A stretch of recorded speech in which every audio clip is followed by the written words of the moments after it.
জি, আমরা শপথের ব্যাপারে পজিটিভ সিদ্ধান্ত নিয়েছি।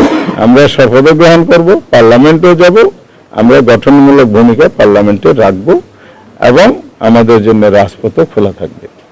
আচ্ছা, আপনারা বললেন যে 32টি আসনে কারচুপি করে আপনাদেরকে হারানো হয়েছে, যেখানে অল্প ভোটের ব্যবধান।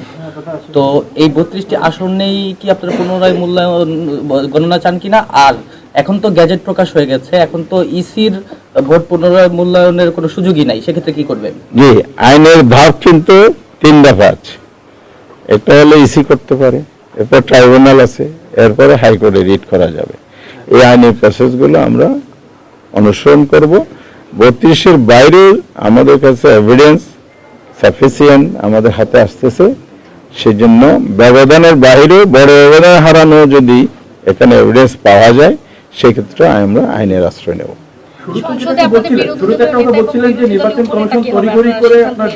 বহুদলীয় নেতা, উপনেতা, চিফ হুইপ এগুলো পার্লামেন্টারি যারা ইলেক্টেড মেম্বার তারা বসে এগুলো ঠিক করেন, তাদের ভোটাভুটির মতামতের ভিত্তিতে নির্ধারিত হয়।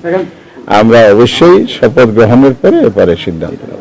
5 আগস্টের পর সবসময় আপনারা রাষ্ট্র সংস্কারের কথা বলেছেন, আপনাদের কি কখনো মনে হয়েছে কিনা যে ভোট পদ্ধতির সংস্কারের প্রয়োজন? আর এই নির্বাচন কি আপনারা যেমন আজকে এসে দোষারোপ করছেন নির্বাচন অফিসকে, তো নির্বাচন অফিসকে আইনের বাইরে কোনো কাজ করেছে কিনা? জি, ধন্যবাদ। সংস্কার তো কমিশনের মধ্যে নির্বাচন কমিশনের সংস্কারের কিছু বিষয় মৌলিকভাবে এসেছে। জুলাই সনদ বাস্তবায়ন হলে এগুলো আমরা পাবো, যেহেতু কোনো বাস্তবায়ন হয়নি, সফল পাইনি।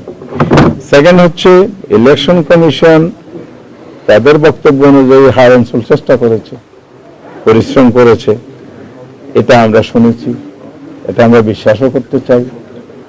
আর গুণগত চেঞ্জ যেটা আমি বলেছি শুরুতে, সেটাও একটা অ্যাচিভমেন্ট বলতে চাই।